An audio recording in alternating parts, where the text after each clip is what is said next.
Hey Bible readers, I'm Tara Lee Cobble, and I'm your host for the Bible Recap.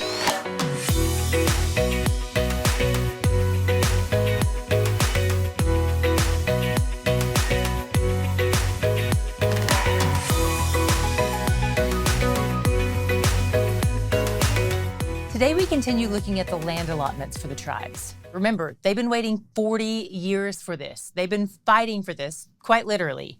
These allotments are where they will build their lives and raise their families. If you've ever been in a military family, or if you've ever waited to find out where your residency is or to see what colleges might have accepted you, you may know a little bit about how this feels to them. But chances are you weren't waiting 40 years to find out where you'd live. Plus, for the Israelites, this wasn't a temporary placement. This was marked out as the home of the people of their tribe forever, provided they kept up their end of the covenant they made with God. Since many of the ways these places are referred to in Scripture mean nothing to us, I'm going to give a short description of each place we see today. Imagine you're one of the 7 tribes who haven't gotten their land yet, and you're waiting to find out where your family will live. We're also including a general map of the tribal allotments again in today's description box. Simeon gets assigned land in the midst of Judah's plot of desert in the south. Pass. Zebulun gets a tiny plot in the north. It's the smallest plot besides Benjamin's, but it's a lush green area with lots of plants and flowers. By the way, you may have noticed that Zebulun got the city of Bethlehem, but that's a different Bethlehem than the one you're probably most familiar with. There are 2 Bethlehems in the Promised Land, and this one in Zebulun is further north than the one where Jesus was born. That one is just outside of Jerusalem. Issachar also gets a really small, fertile area near the Sea of Galilee and the Jordan River. Asher gets the Mediterranean coastline to the north, some of which belongs to Lebanon of today. Naphtali gets the mountainous north, including a mountain range that reaches over 9,000 feet high. You can ski there if you visit Israel in the winter. The people from the tribe of Dan get the awesome coastline near a major port called Joppa. You may recognize that as the place where Jonah caught a boat to escape to Nineveh. But Dan loses this land later, and they relocate to part of Naphtali's plot in the north. Stay tuned to find out why that happens. These days, the plot of land where they relocated is a gorgeous nature preserve, and on the trips I lead to Israel, we often go through a short hike through the forest there. As far as I'm concerned, Dan had great land both times around, but they were kind of a terrible tribe, as we'll find out later. Since Joshua was one of the 2 spies who believed God 45 years earlier, he gets to choose where he wants to live. And like a gentleman, he waits until everyone else gets their land first.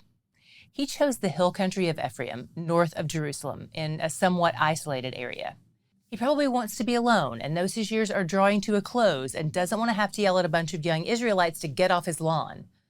Most people don't realize how diverse this tiny nation is. It may only be the size of New Jersey, but it covers a wide range of climates and altitudes, from the lowest spot on Earth, the Dead Sea, which is 1,400 feet below sea level, to snow-capped Mount Hermon. And yes, I know in English we probably say Mount Hermon, but the first time I ever heard it said, it was pronounced Hermon, so that's how I say it. Bear with me. Anyway, the land given to these different tribes is pretty diverse from group to group, which makes it even more of a big deal which land God assigns to you.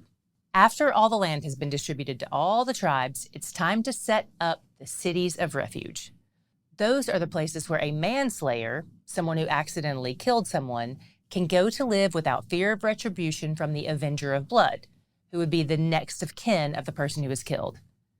These cities of refuge are less like prisons and more like safe houses. But the manslayer is never allowed to leave, not until the high priest dies. God spread out these cities of refuge throughout the territories of the tribes so that any manslayers would have a good chance of getting to one of them before the avenger of blood caught up with him. Don't tell me God didn't think of everything. The last assignments we saw today were for the Levites, who had no land allotment of their own. So they were distributed among the tribes like local pastors of sorts. My God shot was in the last few sentences we read today. I couldn't help but think of all it took to accomplish this for the Israelites.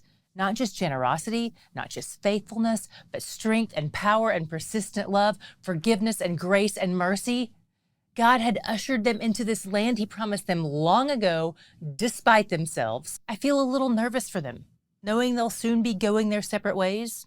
apart from the presence of their leader Joshua and their high priest Eleazar, and mostly the manifest presence of God, he has been so good to his people. He has given them everything.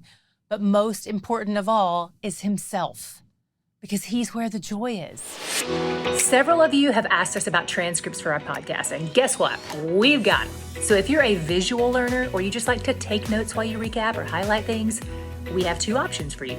Option A, you can join our RECAPtains family. And as a RECAPtain at the transcript tier or higher, we'll send you the transcripts for each week as we move through the study. If you're interested in option A, check for a link in today's description box or click the RECAPtains link at thebiblerecap.com. Option B, we have single episode transcripts available in the store on our website for just $1 each. So if all you want is one transcript, that's a great place to go. For option B, check for a link in today's description box or click the store link at thebiblerecap.com.